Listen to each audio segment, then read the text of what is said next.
Good morning, good afternoon, good evening, and welcome back to the Thai Expat Daily Show. I'm your host, Kieran Mack, as always, and delighted you've been able to tune in with us yet again for another show. Now, before we do get into the top trending stories here in the country, don't forget to like this video, subscribe to the channel as always, and hit that notification bell so that YouTube will let you know when the next podcast, show, or whatnot is updated onto the website. Now, if you like listening to us on a podcast player, there's a link down below in the description, and you can hit on that. It'll take you to a website where there's a vast array of podcast players. If you also like listening to a short form version of this, you can check us out on TikTok, and there's also a link down below in the description. Now, if you want to support the show, you can do so by buying us a coffee, link down below in the description as well. And you can also become a channel member, and all the information is also down in the description because that's where everything is kept. But now we're done and dusted with all that. Let's jump into those top stories today.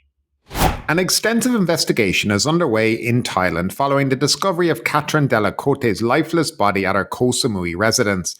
Initial assessments suggest no immediate foul play in her death, yet authorities are meticulously scrutinizing the circumstances surrounding her passing and the potential inheritance of her considerate assets by her longtime Thai maid, Nutwali Pupongta. Della Cote's ownership of a villa-style hotel and the shareholding within her company, GVNE, have become focal points of the inquiry. Concerns about the legitimacy of her Thai proxies within the company have prompted officials to delve into corporate regulations to ensure compliance. As investigations continue, the legal and corporate intricacies surrounding Della Cote's demise and the subsequent asset inheritance remain subject to thorough examination. Residents of Phi Phi Island have been grappling with a severe shortage of fresh water for over 2 months, prompting concerns about potential temporary closures of businesses if the dry conditions persist. This scarcity on the resort island, nestled in Krabi province, marks a recurring challenge during peak tourist season, as noted by local media. Sanpet Sisawat, president of the Krabi Tourism Association, highlighted that the private firm responsible for supplying tap water to households, eateries and accommodation halted its service since April 23rd due to dwindling reserves across its 5-rai expanse. Some island businesses resorted to procuring raw water from mainland Krabi to meet their needs. Resorts indicate that even upscale hotels, resorts, and enterprises on Phi Phi Island are nearing depletion of water from their own resources, with discussions of potential closures looming if precipitation remains scarce. This water crisis has inflicted significant economic losses on tourism operators, resulting in cancellations of hotel reservations and tour programs. Now, to alleviate the plight, Krabi provincial authorities have sought assistance from the 3rd Navy area, requesting a supply of 100,000 litres of fresh water per trip from their Phuket base. Additionally, there's contemplation of employing private logistic vessels to ferry 200,000 litres of water per trip to sustain local communities. Meanwhile, mainland Krabi is also grappling with drought conditions mirroring those on the resort island. Despite efforts to utilize reservoir water and calls for artificial rain, water levels remain critically low, prompting the Krabi Provincial Waterworks Authority to devise a 3-part mitigation plan. This plan includes short-term rental of mobile water production plants to address immediate needs. The water shortage isn't confined to Phi Phi Island and Krabi alone. In Pattaya, Chonburi and Koh Chang, Trat, similar challenges persist. In Pattaya, the Provincial Waterworks Authority Division 1 struggles to meet the escalating demand for potable water amid scorching temperatures and an influx of tourists. A 37-year-old Russian man, Alexander Iskreki, was apprehended for unlawfully providing massage therapy services, a profession exclusively designated for Thai nationals in Phuket. Acting on a tip-off regarding his Instagram advertisement under the pseudonym Cambo, Phuket Immigration, Tourist Police and Vishit Police conducted the arrest at a residence in Mu 3 in Vishit. Following an investigation initiated by Phuket Immigration, an officer arranged a therapy session with Ishkaski for $200, approximately 7,000 baht, via WhatsApp. He offered massage therapy alongside the sale of medicinal products, albeit without the necessary authorization.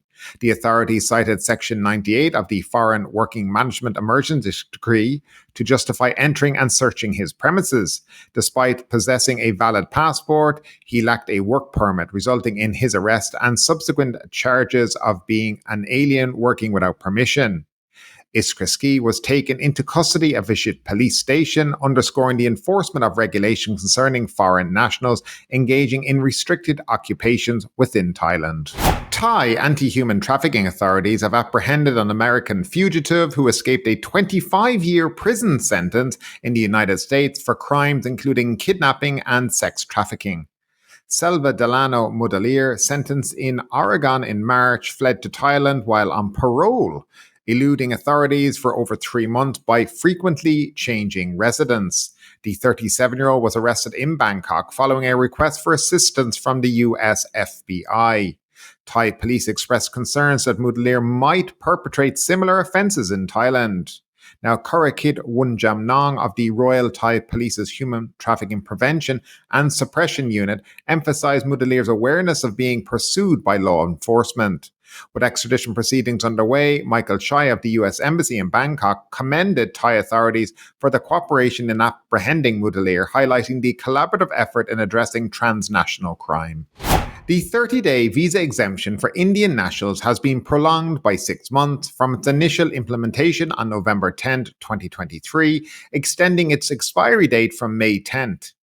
Data from the Ministry of Tourism and Sport reveals that out of 9.4 million visitors to Thailand between January and March 2024, 472,000 were Indian nationals compared to 322,000 in the same period of 2023. In 2023, the top 5 visitor nationalities were Malaysians 4.6 million, Chinese 3.5 million, South Korean 1.7, Indians 1.6 and Russians 1.5. Additionally, the 30-day visa exemption for Taiwanese has also been extended by 6 months, commencing from the same date and originally due to expire on May 10th. Data shows that out of 9.4 million visitors to Thailand between January and March 2024, 268,000 were Taiwanese compared to 139,000 in the same period in 2023. So as we conclude today's episode, I want to invite you to share your thoughts in the comments below. This show isn't just about delivering news, it's about fostering a conversation. Your insights and perspective matter to me. So keep the dialogue alive. Like this video, subscribe to our channel and share it with others. Your support means the world to us. I'm Kieran Mack. You've been tuning in to the Thai Expat Daily Show. Until next time, take care and stay engaged.